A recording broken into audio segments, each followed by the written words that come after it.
माझ्यासोबत आज राष्ट्रवादीचे काही कार्यकर्ते आहेत।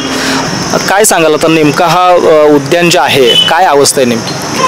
आज आपण शहरातल्या ज्या काही प्रमुख वास्तू आदरणीय साहेबांनी गेल्या काही कालखंडामध्ये आपल्या उभारल्या गेल्या त्यातली एक प्रमुख वास्तू म्हणजे अंबिका उद्यान, जे नगरपालिकेच्या वतीनं 1 ऑगस्ट 2016 साली याचं लोकार्पण झालं नागरिकांसाठी शहरातल्या। त्याच्या आज आपण दुरावस्था तुमच्या माध्यमातून या जनतेला, इस्लामपुरातील सगळ्यांना कळावं की असून नसल्यासारखी याची अवस्था आहे। यातल्या विविध घटक जे आहेत ते संपूर्ण दुरावस्थेत आहेत। अस्वच्छता आहे तर आहे, पण त्याचा कुठल्याही गोष्टीचा लाभ या नागरिकांना घेता येत नाही। 4 वर्षाच्या कालखंडात प्रशासनानं संपूर्ण जी डोळेझाक केलेली आहे, प्रशासनाची जी डोळेझाक आहे ती आपल्या माध्यमातून आम्ही नागरिकांच्या समोर आणू इच्छितो। तर नेमकी काय अवस्था या उद्यानाची? ज्यावेळी 2016ला आपल्या जयंत पाटील साहेबांच्या मार्गदर्शनाखाली विजय भाऊ असतील अथवा त्यांची टीम असेल, त्यांनी ज्यावेळी आपला बगीचा चालू केला त्याच्यानंतर काही 14-15च्या आसपास बगीच्याचं काम चालू झालं। 16ला ओपनिंगचा कार्यक्रम घ्यायच्या वेळी काही लोकांचा हट्ट असं होता, त्यावेळी सैराट फिल्म नुकतीच आलेली, मग लोकांचा हट्ट असं की आपल्या बगीच्याच्या ओपनिंगला रिंकू राजगुरूला आणूया। तर मग लोकांचा हट्टास पुरवण्यासाठी भाऊंनी साहेबांच्याकडे मागणी केली की साहेब आपण आपल्या कार्यक्रमाला रिंकू राजगुरूला आणूया। तर रिंकू राजगुरूची अपॉइंटमेंट घेऊन मग ते सगळ्यांनी तिला आणलं। तर त्यावेळी बगीचा 1 नंबर चालत होता। 1 नंबर म्हणजे की आपल्या बगीच्याचं टायमिंग 7 असेल अथवा 8 असेल, तर इथल्या कर्मचाऱ्यांनी इथल्या बगीच्यातल्या लोकांना फिरायला आलेला त्यांना बाहेर काढायला 1 तास जायचा की तुम्ही बाहेर चला म्हणून, की बाबांनो टायमिंग झाली तुम्ही बाहेर चला। तर आता काय आहे की लोकांना त्यावेळी बाहेर काढा म्हणून सांगायला लागत होतं, आता लोकांना तुम्ही बगीच्यात या म्हणून सांगायला लागलं। तर ही वेळ का आलेली आहे? तर ह्याच्या बगीच्यात आपल्या पडझड येवली झालेली। पहिला 10 कर्मचारी होते, आता फक्त 2च कर्मचारी आहेत, पहिला मुद्दा। दुसरा मुद्दा, कर्मचारी नसल्यामुळं इथलं साफसफाई अजिबात नाही आहे।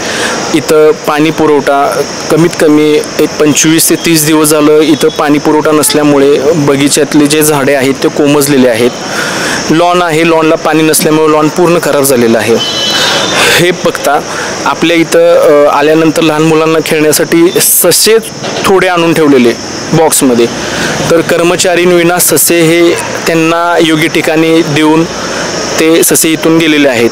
तर हा जो बिघाड झालेला आहे ते कर्मचारी नसल्यामुळं बिघाड झालेला आहे। प्लस आता आपण गेलो तर लहान मुलांना बघण्यासाठी म्युझिक कारंजा, वयोवृद्ध लोकांना अथवा युवकांना बसून तो कारंजा कसा आहे काय आहे बघण्यासाठी लोक येऊन बघायची। म्युझिक कारंजा इस्लामपूरला प्रथमच लाभलेला जयंत पाटील साहेबांच्या माध्यमातून। वेगळं काय करता येतं या बगीच्यात? भरपूर वेगळं काय साहेबांनी केलेलं आहे। तर म्युझिक कारंजा ही पूर्ण खराब आहे, तो लाईट नसल्यामुळे तोही पूर्ण बंद आहे। भरपूर नुकसान ह्या बगीच्याचं झालेलं आहे। आणि ह्याच्यात मला असं वाटतं की आपल्या नगरपालिकेचे प्रशासन जरा कमी पडते, अपयशी ठरलेलं आहे। एवढ्या मोठ्या वास्तू आपल्या साहेबांनी, जयंत पाटील साहेबांनी विजयभाऊंच्या मार्गदर्शनाखाली आपल्या इथं नगरपालिकेनं इस्लामपूरला दिलेले आहेत, ह्याला सांभाळण्यासाठी अपयश हे प्रशासन अपयशी ठरलेलं आहे। आणि आत बघितल्यानंतर लहान मुलांना खेळण्यासाठी रेल्वे बनवलेली, तर रेल्वे चालू होती, लहान मुलांचा ओघ जास्त वाढायचा। सकाळी शाळेतून बाहेर आलं की मम्मी पप्पांच्या मागं लागायचं की आम्हाला अंबिका उद्यानमध्ये घेऊन चला, पप्पा मला अंबिका उद्यानमध्ये घेऊन चला, मला रेल्वेत बसायचं। हा हट्ट पुरवायसाठी साहेबांच्या माध्यमातून रेल्वे इथं बनवली। तर रेल्वे ही पूर्ण बंद पडलेली आहे। हे कशासाठी बंद पडलेले, का बंद पडलेले, ह्याचा अभ्यास करणं भरपूर गरजेचं आहे। मला एकच प्रशासनाला, नगरपालिकेला एकच बोलायचं आहे की आपण जातीनिशी लक्ष घालून ही जी वस्तू चांगली आहे, वास्तूला व्यवस्थित तुम्ही ठीक बनवा आणि तुम्ही लवकरातल्या लवकर लोकांच्या सेवेसाठी ही द्या। आता प्रशासनाला तुमचा काय नेमका इशारा आहे? आमचं प्रशासनाला आव्हान आहे, जर हे जो परिसर आहे नीटनेटका किंवा जे रेल्वे अथवा कारंजा ह्या ज्या काही गोष्टी आहेत ह्या जर लवकरात लवकर जर नाही चालू केल्या किंवा त्यांची व्यवस्था नाही केली, पाणी असू दे, लोकांच्या नागरिक आहेत त्यांची जी हेळसांडपणा होतोय, कोट्यवधी रुपयाचा साहेबांनी फंड आणून पण इथे जी दुरावस्था झाल्या ही फक्त प्रशासन अथवा गेल्या 5 वर्षात जे काय नगरपालिकेचा कारभार सांभाळणारे लोक आहेत त्यांच्यामुळे झालेले आहे. जर आम्ही एक आव्हान देतो की 15 दिवसात आता या महिन्याभरात जर ती नाही व्यवस्थित झाली तर आम्ही राष्ट्रवादीतर्फे इथं आंदोलन करणार आहे मोठ्या प्रमाणात.